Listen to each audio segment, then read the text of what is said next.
ദീപം ദീപം. ഏവർക്കും സന്ധ്യാദീപത്തിലേക്ക് സ്വാഗതം.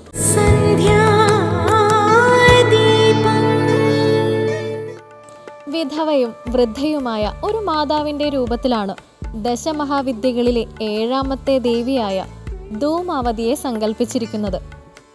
നീണ്ട മൂക്ക്, നരച്ച മുടി, ചുളിഞ്ഞ ശരീരം, മുഷിഞ്ഞ വസ്ത്രം ഇവയത്രേ ധൂമാവതിയുടെ പ്രത്യേകതകൾ. ഒരു കൈയിൽ അഭയമുദ്രയും മറുകൈയിൽ ചൂലോ മുറമോ പന്തമോ ധരിച്ച് കുതിരയെ കെട്ടാത്ത തേരിൽ കാക്കയെ കൊടിയടയാളമാക്കി ദേവി ഇരിക്കുന്നു. ലൗകിക വിരക്തരും താന്ത്രികരും മാത്രമേ ധൂമാവതിയെ ആരാധിക്കാറുള്ളൂ. ഓമനക്കുട്ടൻ ഗോവിന്ദൻ എന്ന പ്രാർത്ഥനാഗാനം നിങ്ങൾ കേട്ടിട്ടുണ്ടാകും. ഭക്തിയും വാത്സല്യവും നിറഞ്ഞു നിൽക്കുന്ന വരികൾ. ഈ പ്രാർത്ഥനയിലെ ആദ്യ വാക്കായ ഓമനക്കുട്ടൻ എന്ന വാക്കാണ് ഒരു ഭാഷാവൃത്തത്തിന് പേരു നൽകാൻ ഉപയോഗിച്ചിരിക്കുന്നത്. അതായത് പ്രാർത്ഥനകൾ മനസ്സിനെ മാത്രമല്ല ഭാഷയെയും സ്വാധീനിച്ചിരിക്കുന്നു എന്നർത്ഥം. ഇനി പ്രാർത്ഥനാ സമയമാണ്. കേൾക്കാം സന്ധ്യാനാമം.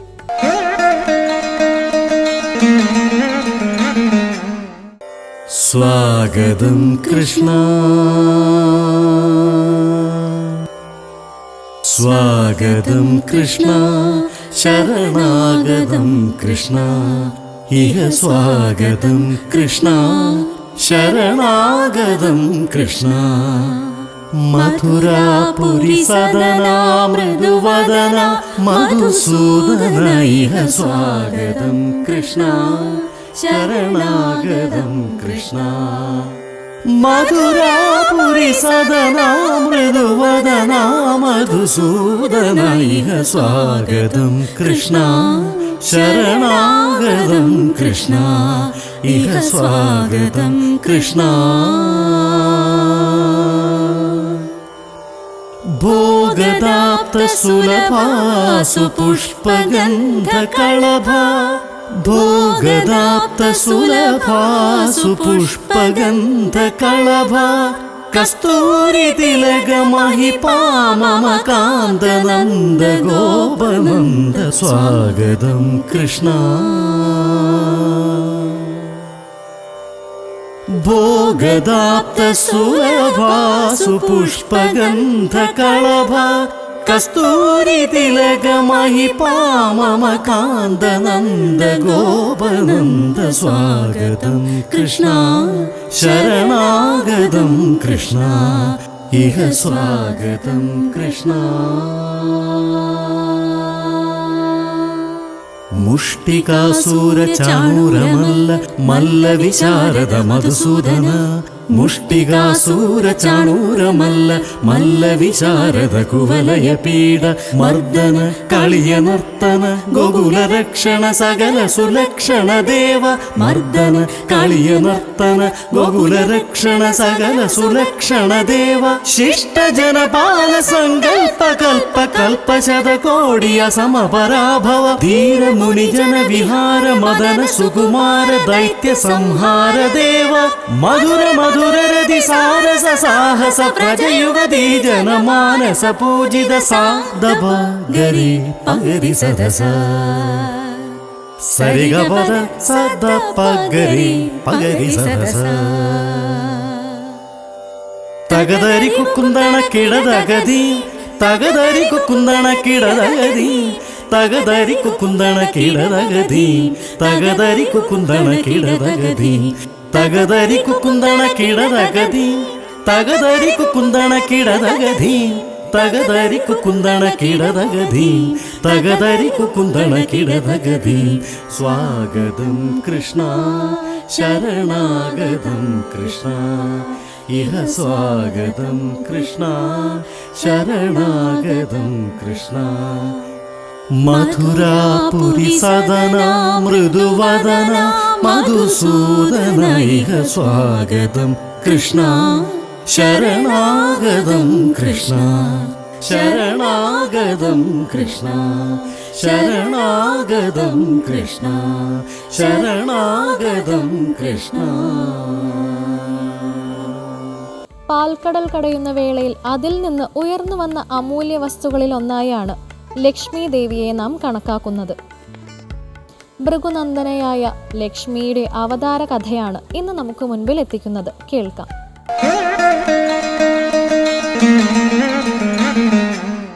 എല്ലാവർക്കും ഹൃദയം നിറഞ്ഞ നമസ്കാരം. നൈമിഷാരണ്യത്തിൻ്റെ ഈ അധ്യായത്തിലേക്ക് എല്ലാവർക്കും ഹൃദയം നിറഞ്ഞ സ്വാഗതം.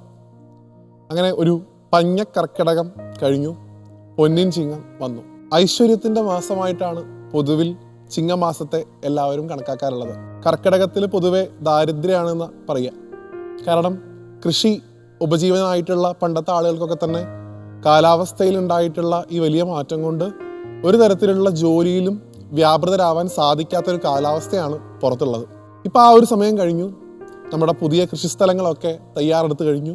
ഇങ്ങനെ ഐശ്വര്യപൂർണമായിട്ടുള്ള ഒരു സമയമായിട്ടാണ് ഈ ചിങ്ങമാസത്തെ പൊതുവിൽ വിലയിരുത്താറുള്ളത്. പൊന്നിൻ ചിങ്ങം എന്ന വിളിയിൽ തന്നെ അത് എത്രത്തോളം വിശേഷപ്പെട്ടൊരു മാസമാണ് എന്ന് ഓരോ മലയാളിക്കും അനുഭവിച്ചറിയാൻ സാധിക്കും.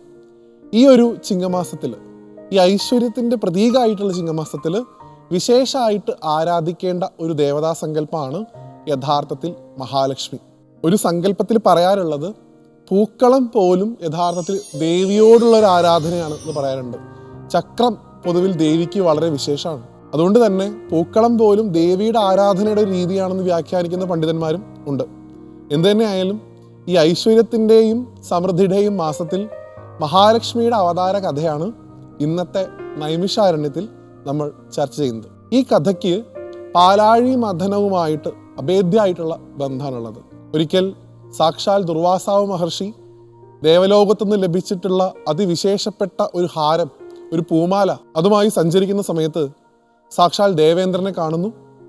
താനൊരു താപസനാണെന്നും തനിക്ക് ഈ ഹാരത്തിൻ്റെ ഒന്നും ആവശ്യമില്ലെന്നും ദേവരാജാവായിട്ടുള്ള അങ്ങേക്ക് ഈ ഹാരം നന്നായി ചേരും എന്നുള്ള അഭിപ്രായത്തോടു കൂടി മഹർഷി ആ മാല ദേവേന്ദ്രന് സമ്മാനിക്കുന്നു. ദേവേന്ദ്രൻ തൻ്റെ കിരീടം ഒന്ന് ഒതുക്കാനായി ആ മാല തൻ്റെ വാഹനമായിട്ടുള്ള ഐരാവതത്തിൻ്റെ ദേഹത്ത് വെച്ച സമയത്ത് ഏറ്റവും അധികം സൗരഭ്യം നിറഞ്ഞ പൂക്കൾ കൊണ്ടുണ്ടാക്കിയിട്ടുള്ള ആ മാലയിലെ ഏറ്റവും സുഗന്ധമുള്ള പൂക്കളിൽ നിന്ന് തേൻ കുടിക്കാനായി നിരവധിയായിട്ടുള്ള വണ്ടുകൾ ആ മാലയ്ക്ക് ചുറ്റും പറന്നു. ഇത് ഐരാവതത്തിന് വളരെയധികം ബുദ്ധിമുട്ടുണ്ടാക്കി. അത്യധികം കോപത്തോടു കൂടി തൻ്റെ ഈ ഒരു അവസ്ഥയ്ക്ക് കാരണമായിട്ടുള്ള ആ ഹാരത്തെ അത് തുമ്പിക്കൈ കൊണ്ടെടുത്ത് കാലുകൊണ്ട് ചവിട്ടി മെതിച്ചു എന്നാണ് കഥയിൽ പറയാറുള്ളത്. ഇത് നോക്കിക്കാണുകയാണ് സാക്ഷാൽ ദുർവാസാവ് മഹർഷി. താൻ കൊടുത്ത ഒരു സമ്മാനം, സ്നേഹത്തോടു കൂടി ബഹുമാനത്തോടു കൂടി താൻ കൊടുത്ത ആ സമ്മാനത്തെ ഇങ്ങനെയാണോ ദേവേന്ദ്രൻ നോക്കിക്കാണുന്നത് എന്ന് അദ്ദേഹത്തിന് തോന്നിയതാണ്. അഹങ്കാരിയായിട്ടുള്ള ഇന്ദ്ര, ഞാൻ തന്ന സമ്മാനത്തെ ധിക്കരിക്കുന്നതിലൂടെ നീ ധിക്കരിച്ചത് എന്നെ തന്നെയാണ്. അതുകൊണ്ട് നിന്റെ സർവ്വ ഐശ്വര്യങ്ങളും ഇല്ലാതാവട്ടെ, ജരാനരകൾ ബാധിക്കട്ടെ എന്ന് പറഞ്ഞ് മഹർഷി ശപിച്ചു ആ സമയത്ത് എന്നാണ് കഥയിൽ പറയുന്നത്. പാവം ഇന്ദ്രൻ സർവ്വ ഐശ്വര്യങ്ങളും പോയി, ജരാനരകൾ ബാധിച്ചു, അവശനായി. എങ്ങനെ വീണ്ടും പൂർവാവസ്ഥയിലെത്താം എന്നുള്ള ചർച്ച ദേവന്മാർക്കിടയിൽ ഉണ്ടായി. മഹാവിഷ്ണുവിൻ്റെ ഉപദേശപ്രകാരം പാലാഴി കടഞ്ഞാൽ ഈ പോയ ഐശ്വര്യങ്ങളൊക്കെ തിരിച്ചു കിട്ടും എന്നുള്ള ചിന്തയും അവിടെ ഉണ്ടായി. എന്നാൽ ഈ വൃദ്ധസമാനരായിട്ടുള്ള ദേവന്മാരെ കൊണ്ട് ഒറ്റയ്ക്കൊന്നും പാലാഴി കടയാൻ സാധിക്കില്ല. അതിന് അസുരന്മാരുടെ കൂടി സഹായം വേണം എന്ന് അദ്ദേഹം ഉപദേശിക്കുകയും ചെയ്തു. അങ്ങനെ ബലിചക്രവർത്തിയുടെ കൂടി അനുവാദത്തോടു കൂടി ഒരു ഭാഗത്ത് അസുരന്മാരും ഒരു ഭാഗത്ത് ദേവന്മാരും ചേർന്ന് പാലാഴി കടയാനായി തുടങ്ങി. അതിനുവേണ്ടി കടകോലായിട്ട് ഉപയോഗിക്കുന്നത് എന്താണ്? സാക്ഷാൽ മന്ധരപർവ്വതത്തെയാണ് കടകോലായി ഉപയോഗിച്ചത്. എന്താണ് കയറായിട്ട് ഉപയോഗിച്ചത്? സാക്ഷാൽ സർപ്പശ്രേഷ്ഠനായിട്ടുള്ള വാസുകിയെയാണ് കയറായിട്ട് ഉപയോഗിച്ചത്. അങ്ങനെ ഒരു ഭാഗത്ത് ദേവന്മാരും ഒരു ഭാഗത്ത് അസുരന്മാരും ചേർന്ന് ആ മന്ധരപർവ്വതത്തെ കടകോലാക്കിക്കൊണ്ട് പാലാഴി കടയുന്ന രംഗമാണ് പാലാഴി മഥനം കഥയുടെ ഇതിവൃത്തം. ആദ്യം തന്നെ ആ ഒരു പാലാഴി മഥനത്തിൻ്റെ ഫലമായി പുറത്തു വരുന്നത് ഏറ്റവും വിശേഷപ്പെട്ട വസ്തുക്കളൊന്നും തന്നെയായിരുന്നില്ല. സാക്ഷാൽ ഹലാഹലം എന്ന് വിളിക്കപ്പെടുന്ന കാളകൂട വിഷമാണ് വാസുകിയുടെ ദേഹത്തുനിന്ന് ആദ്യം പുറത്തേക്ക് വന്നത്. ആ സമയത്ത് സാക്ഷാൽ മഹാദേവൻ ആ ഹലാഹലത്തെ പാനം ചെയ്തുകൊണ്ട് ലോകത്തെ മുഴുവൻ രക്ഷിച്ചു. പല സമയത്തും മന്ധരപർവ്വതം പാലാഴിയിൽ താന്നു പോകുന്ന അവസ്ഥയുണ്ടായി. ആ സമയത്ത് സാക്ഷാൽ നാരായണൻ ഒരു കൂർമാവതാരം എടുത്തുകൊണ്ട് ആ മന്ധരപർവ്വതത്തെ തൻ്റെ കട്ടിയാർന്ന പുറന്തോടിന് മുകളിൽ താങ്ങി നിർത്തി. ഇങ്ങനെ വിശേഷപ്പെട്ട ആ പാലാഴി മഥനത്തിൻ്റെ പല സമയങ്ങളിലായി പല ദിവ്യവസ്തുക്കളും പാലാഴിയിൽ നിന്ന് പ്രത്യക്ഷപ്പെട്ടു എന്നാണ്. ഉച്ചൈശ്രവസ് എന്ന് പറയുന്ന കുതിര ആ സമയത്ത് വന്നിട്ടുണ്ട്. പാരിജാത വൃക്ഷം ആ സമയത്ത് വന്നിട്ടുണ്ട്. ഇങ്ങനെ നിരവധിയായിട്ടുള്ള ദിവ്യ വസ്തുക്കളൊക്കെ തന്നെ പാലാഴി മഥനത്തിൻ്റെ ഭാഗമായി ലഭിച്ചു. ആ സമയത്ത് എല്ലാ രത്നങ്ങളും നിധികളൊക്കെ പല ആളുകളും പങ്കിട്ടെടുക്കുന്ന സമയത്താണ് പാലാഴിയിൽ നിന്ന് ഏറ്റവും ചൈതന്യവതിയായിട്ടുള്ള ഒരു യുവതി അവിടെ നിന്ന് ആവിർഭവിക്കുന്നത്. ആ ദേവിയെ കണ്ട ഉടനെ തന്നെ എല്ലാവർക്കും അവളെ ഭാര്യയായി സ്വീകരിക്കണമെന്ന് തോന്നിയെന്നാണ്. എല്ലാവരും അവളെ ഭാര്യയായി സ്വീകരിക്കാനായി അവളുടെ ആ ദൃഷ്ടിക്ക് സമീപം നിൽക്കാനായി ശ്രമിച്ചുകൊണ്ടിരിക്കുന്ന സമയത്ത് ഒരാൾ മാത്രം ആ ദൃഷ്ടിക്കൊന്നും സമയം കൊടുക്കാതെ എല്ലാത്തിൽ നിന്നും മാറി നിൽക്കുന്നതായിട്ട് ആ ദേവി കണ്ടു എന്നാണ്. തന്നെ നോക്കി ശ്രമിക്കുന്ന ഈ പാവപ്പെട്ട രാജാക്കന്മാരെയും ദേവന്മാരെയും ഒക്കെ നോക്കി ചിരിച്ചുകൊണ്ട് ദേവി തൻ്റെ കയ്യിലുള്ള വരണമാല്യം തന്നെ ശ്രദ്ധിക്കാതെ നിന്നിരുന്ന ആ ദേവന്റെ പുറത്ത് ചാർത്തി എന്നാണ്. സാക്ഷാൽ നാരായണനായിരുന്നത്രേ ദേവിയെ അത്ര കണ്ടൊന്നും മാനിക്കാതെ, ദേവിയെ നോക്കാതെ മാറി നിന്നിരുന്നത്. എല്ലാവരും താല്പര്യമുള്ള ആളുകൾക്കല്ല, തന്നെ താല്പര്യപ്പെടാത്ത ആളുകളിലേക്ക് ലക്ഷ്മി ചെന്നു. അത് സാക്ഷാൽ നാരായണനിലേക്ക് ചെന്നു എന്നുമാണ് സങ്കല്പം. പ്രകൃതിയായിരിക്കുന്ന ലക്ഷ്മി മാതാവും പുരുഷനായിരിക്കുന്ന നാരായണനും ഒന്നിച്ചു ആ സമയത്ത് എന്നുമാണ് സങ്കല്പം. ഇങ്ങനെയാണ് മഹാലക്ഷ്മി അവതാരം ഉണ്ടായതായിട്ട് പറയാറുള്ളത്. ഇതേ ദേവി തന്നെ ഭഗവാൻ പലതരത്തിലുള്ള അവതാരങ്ങൾ എടുത്തപ്പോൾ ഭഗവാനെ സഹായിക്കാനായിട്ട് ദേവി ഒപ്പം ജനിച്ചതായിട്ടും കഥകളിൽ പറയാറുണ്ട്. രാമാവതാരം ഭഗവാൻ നാരായണൻ എടുക്കുന്ന സമയത്ത് സീതാമാതാവായിട്ട് ജനിച്ചത് സാക്ഷാൽ മഹാലക്ഷ്മി തന്നെയായിരുന്നു. കൃഷ്ണാവതാരം ഭഗവാൻ എടുക്കുന്ന സമയത്ത് രുക്മിണീ ദേവിയായിട്ട് ജനിച്ചതും സാക്ഷാൽ മഹാലക്ഷ്മി തന്നെയായിരുന്നു. രാധാദേവിയിലും മഹാലക്ഷ്മിയുടെ സാന്നിധ്യമുള്ളതായിട്ട് നമ്മൾ വിശ്വസിക്കാറുണ്ട്. അങ്ങനെയുള്ള ആ മഹാലക്ഷ്മി അവതാരം ഉണ്ടായത് ഒരു കാർത്തിക നക്ഷത്രത്തിലാണ് എന്നും പൊതുവിൽ വിശ്വസിക്കുന്നു. അതുകൊണ്ട് ദേവിയുടെ നാളായിട്ട്, ദേവിയുടെ നക്ഷത്രമായിട്ട് കാർത്തികയെ പൊതുവിൽ ആചരിച്ചു പോരുന്നു. അതുകൊണ്ട് തന്നെ ഈ ഒരു മാസത്തിൽ, ഈ ചിങ്ങമാസത്തിലെ പൗർണമിക്ക് വളരെയധികം പ്രാധാന്യമുണ്ട് എന്നാണ് പറയുക. ഇത് വരലക്ഷ്മി വ്രതത്തിന് ഏറ്റവും അനുയോജ്യമായിട്ടുള്ള സമയമാണ് ഇക്കാലത്ത് വരുന്ന പൗർണമി. ഈ സമയത്ത് മഹാലക്ഷ്മിയെ ആരാധിക്കുന്നതിലൂടെ സർവ്വതരത്തിലുള്ള ഐശ്വര്യങ്ങളും അമ്മയെ ആരാധിക്കുന്ന ആളുകൾക്ക് ലഭിക്കും എന്നാണ് മഹാദേവൻ ശ്രീപാർവതിക്ക് വരലക്ഷ്മി വ്രതത്തിൻ്റെ മഹത്വമായിട്ട് പറഞ്ഞു കൊടുത്തിട്ടുള്ളത്. അപ്പോൾ ഈ പൊന്നിൻ ചിങ്ങ സമയത്ത് ഐശ്വര്യത്തിൻ്റെ പ്രതീകമായിട്ടുള്ള മഹാലക്ഷ്മിയെ സാഷ്ടാംഗം നമസ്കരിച്ചുകൊണ്ട് മറ്റൊരു കഥയുമായിട്ട് അടുത്ത അധ്യായത്തിൽ വീണ്ടും കാണുന്നത് വരെ എല്ലാവർക്കും നന്ദി, നമസ്തേ.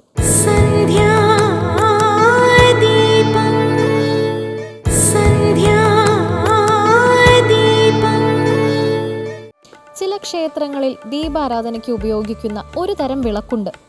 അതിന് സർപ്പഫണത്തിന്റെ ആകൃതിയായിരിക്കും. ഇതിന് നാഗപട വിളക്ക് എന്നാണ് പറയുക. ഭയം, നാഗദോഷം എന്നിവ അകറ്റുന്നതിനും ധൈര്യം ലഭിക്കുന്നതിനും നാഗപട വിളക്കുകൊണ്ടുള്ള ആരതി കാണുന്നത് വളരെ നല്ലതാണ്. ഇനി ഇന്നത്തെ ദീപാരാധന കാഴ്ചയ്ക്കായി ക്ഷേത്രാങ്കണത്തിലേക്ക് പോകാം.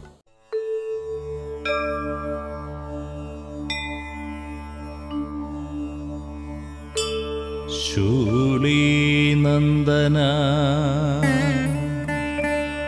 പാർവതീ തനയനേ ഏകദന്ത ഗജാനന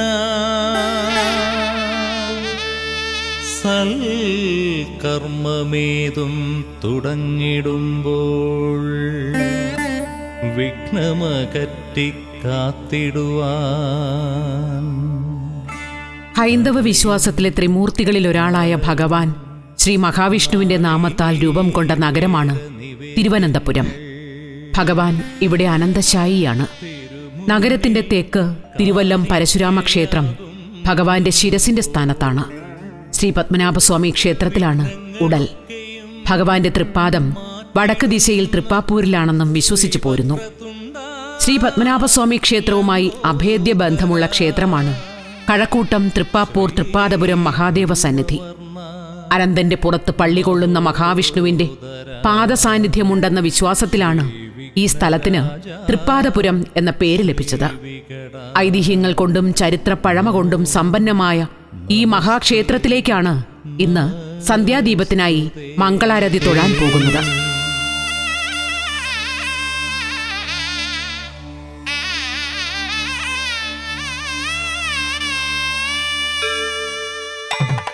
നഗരത്തിനുള്ളിലായിട്ടും ഇന്നും ഗ്രാമഭംഗി വിട്ടുപോകാത്ത പ്രശാന്തമായ അന്തരീക്ഷമാണ് തൃപ്പാദപുരം ക്ഷേത്ര പരിസരമാകെ.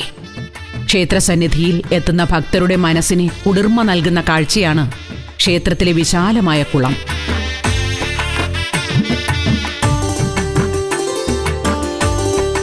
പ്രധാന ശ്രീകോവിലിന്റെ ഇടതുഭാഗത്ത് പാറപ്പുറത്ത് ചതുരാകൃതിയിൽ ഒരു ചെറിയ ശ്രീകോവിലുണ്ട്. ഇവിടെ പാറപ്പുറത്ത് പാദം പതിഞ്ഞ അടയാളം വ്യക്തമായി കാണാം. ഈ പാദം മഹാവിഷ്ണുവിൻ്റേതാണെന്ന് ഭക്തർ വിശ്വസിച്ചു പോരുന്നു. ഈ സ്ഥലത്തിന് തൃപ്പാദപുരം എന്ന പേരുണ്ടാകാൻ കാരണം ദേവന്റെ പാദസാന്നിധ്യമാണെന്നതിന് ഒരു തെളിവ് കൂടിയാണത്.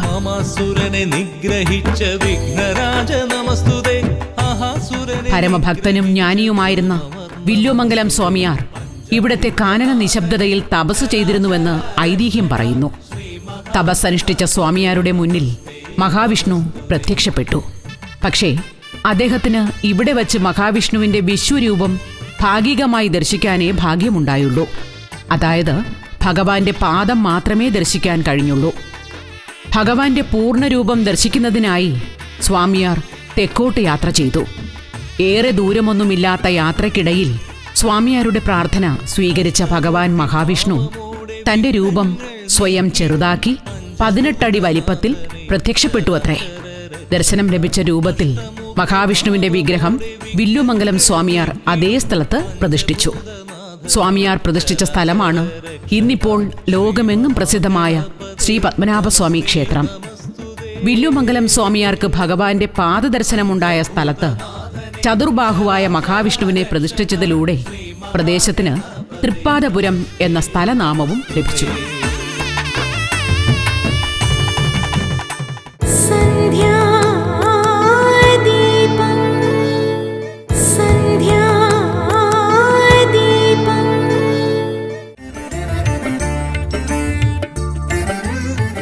തൃപ്പാദപുരം ക്ഷേത്രത്തിൽ ശ്രീ പരമേശ്വരന് കിരാതമൂർത്തി ഭാവമാണ്. വട്ടക്കോവിൽ മാതൃകയിലുള്ള ക്ഷേത്രത്തിൽ കിഴക്കോട്ട് ദർശനമായാണ് ഭഗവാൻ ഭക്തർക്ക് ദർശനം നൽകുന്നത്. ഭഗവാന് തൊട്ടുമുന്നിൽ നമസ്കാര മണ്ഡപം. മണ്ഡപത്തിന്റെ മച്ചിലെ അഷ്ടദിക്പാലകരുടെയും ബ്രഹ്മാവിന്റെയും ദാരുശില്പങ്ങൾ പൗരാണിക പാരമ്പര്യം വിളിച്ചു പറയുന്നു. ഉത്തരക്കെട്ടിൽ മുകളിലത്തെ കോണുകളിൽ വ്യാളി രൂപങ്ങളും ഗജമുഖങ്ങളും അടക്കം നിരവധി ക്ഷേത്രശില്പങ്ങൾ മനോഹരമായി കൊത്തിവെച്ചിട്ടുണ്ട്. അതുപോലെ തന്നെ നാലമ്പലവും ബലിക്കല്ലും ബലിക്കൽപുരയും കൊടിമരത്തിന്റെ പ്രൗഢി ക്ഷേത്രത്തിന്റെ പഴമയുടെ മഹത്വം വിളിച്ചു പറയുന്നു.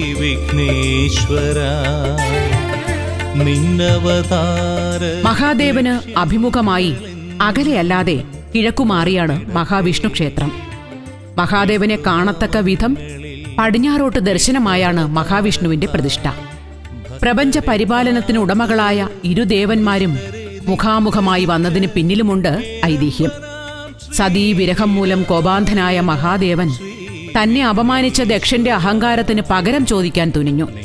അതനുസരിച്ച് ഭഗവാൻ തൃക്കണ്ണിൽ നിന്ന് ഭദ്രകാളിക്ക് ജന്മം നൽകി. അതിനുശേഷം കോപിഷ്ഠനായ മഹാദേവൻ ഈ ക്ഷേത്രത്തിൽ കുടികൊള്ളുന്നു എന്നാണ് സങ്കല്പം.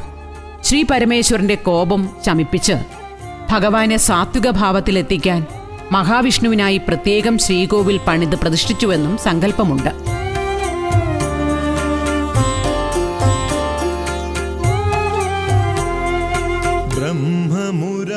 നാലമ്പലത്തിൽ ഒരു ശിവലിംഗം അഥവാ ഇടം കൊടുത്ത മഹാദേവൻ തെക്കുവശത്ത് പാറയ്ക്കുള്ളിലെ ഗുഹയിൽ മഹേശ്വരത്ത് മഹാദേവന്റെയും കൺമൂല മഹാദേവന്റെയും പ്രതിഷ്ഠ, കൂടാതെ അലവരൻ മഹാദേവനും തൃപ്പാദവുമാണ് ഇവിടെയുള്ളത്.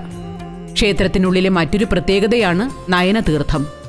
പാറപ്പുറത്ത് നയനാകൃതിയിലുള്ള നീരുറവ വേനൽക്കാലത്ത് വറ്റിപ്പോവുകയോ വർഷകാലത്ത് കവിഞ്ഞൊഴുകുകയോ ചെയ്യുന്നില്ല എന്നത് ഭക്തരെ വിസ്മയപ്പെടുത്തുന്നു. ഇവിടെ വഴിപാടുകൾ സമർപ്പിച്ചാൽ കണ്ണുരോഗം മാറുമെന്നാണ് ഭക്തരുടെ വിശ്വാസം. അതുപോലെ തന്നെ അപസ്മാരം, കുഷ്ഠം മുതലായ രോഗങ്ങൾ പിടിപെട്ട നിരവധി ആളുകൾ തൃപ്പാപ്പൂരിലെത്തി പ്രാർത്ഥിച്ച് സുഖം പ്രാപിക്കുമെന്ന വിശ്വാസവുമുണ്ട്. പത്മനാഭസ്വാമിയുടെ പാദമായ തൃപ്പാദം എന്നാണ് ഈ സ്ഥലത്തെ ഇതെങ്കിലും എഴുത്തുകുത്തിൽ തൃപ്പാപ്പൂർ മഹാദേവ ക്ഷേത്രം എന്നാണ് അറിയപ്പെടുന്നത്. മഹാദേവനും മഹാവിഷ്ണുവിനും ഒരേപോലെ തുല്യ പ്രാധാന്യമുള്ള ഒരമ്പലമാണ്. ഈ ഒരു ക്ഷേത്രത്തിൽ കേരളത്തിലെ അപൂർവ ക്ഷേത്രങ്ങളാണ് മഹാദേവൻ്റെ ക്ഷേത്രത്തിൽ ഫുള്ളായിട്ട് പ്രദക്ഷിണം വെച്ച് മുറിച്ച് പ്രദക്ഷിണം നടത്തുന്നത്. അതിലൊന്ന് നമ്മുടെ തൃപ്പാപ്പൂർ മഹാദേവ ക്ഷേത്രത്തിലാണ്. ഇവിടുത്തെ സവിശേഷതകളിൽ ഒന്നാണ് ആദിയോഗി അഥവാ മഹാദേവരുടെ 51 അടി ഉയരമുള്ള ശില്പം.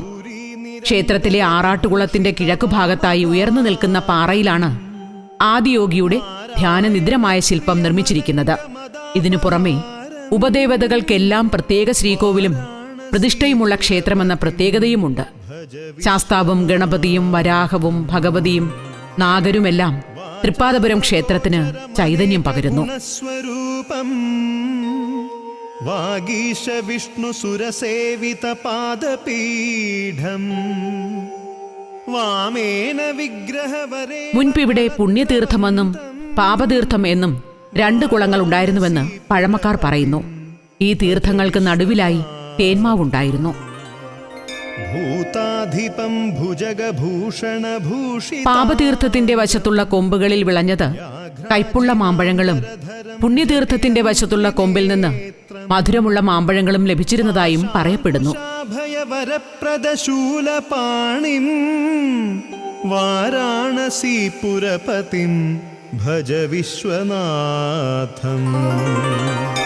ശീതാംശുശോഭിത കിരീട വിരാജമാനം ഫാലേക്ഷണാനല വിശോഷിത പഞ്ചബാണം നാഗാധിപാരചിത ഭാസുര കർണപൂരം വാരാണസീപുരപതിം ഭജ വിശ്വനാഥം. പഞ്ചാനനം ദുരിതമത്തമതംഗജാന. ശിവരാത്രിയോടനുബന്ധിച്ച് 7 ദിവസം നീണ്ടുനിൽക്കുന്ന ഉത്സവത്തിന് പുറമെ 8 ദിവസവും 10 ദിവസവും വീതം നീണ്ടുനിൽക്കുന്ന വേറെ 2 ഉത്സവങ്ങൾ കൂടി തൃപ്പാദപുരം മഹാദേവ ക്ഷേത്രത്തിൽ ആഘോഷിച്ചു വരുന്നു. വാരാണസീപുരപതിം ഭജ വിശ്വനാഥം. തുലാമാസത്തിലെ തിരുവാതിരയ്ക്ക് തുടങ്ങി അത്തം ആറാട്ടായി 8 ദിവസവും മീനത്തിലെ രോഹിണിയിൽ കൊടിയേറി അത്തം ആറാട്ടായി 10 ദിവസവുമാണ് ഈ ഉത്സവങ്ങൾ. നാഗാത്മകം സകല നിഷ്കളമാത്മരൂപം വാരാണസീപുരപതിം ഭജ വിശ്വനാഥം. ആശാം വിഹായ പരിഹൃത്യ പരസ്യ നിന്ദ. തുലാമാസത്തിലെ ആറാട്ട് ക്ഷേത്രകുളത്തിലാണ് നടത്തുന്നത്. എന്നാൽ മീനമാസത്തിലെ ആറാട്ട് സമുദ്രത്തിലാണ് നടത്തിവരുന്നത്. ശ്രീ പത്മനാഭസ്വാമിയുടെ ആറാട്ട് ശംഖുമുഖം കടലിൽ നടക്കുന്ന ദിവസം തൃപ്പാദപുരത്തു നിന്നും ഭഗവാനും കടൽക്കരയിലെത്തി ആറാട്ട് നടത്തുന്നു എന്നതും മറ്റൊരു പ്രത്യേകതയാണ്. മാത്രവുമല്ല, ഒരേ വർഷത്തിൽ വ്യത്യസ്ത ആചാരാനുഷ്ഠാനങ്ങളോടെ 2 മാസങ്ങളിലായി കൊടിയേറ്റി ഉത്സവം നടത്തുന്ന കേരളത്തിലെ ഏക ക്ഷേത്രമാണ് തൃപ്പാപ്പൂർ തൃപ്പാദപുരം മഹാദേവ ക്ഷേത്രം.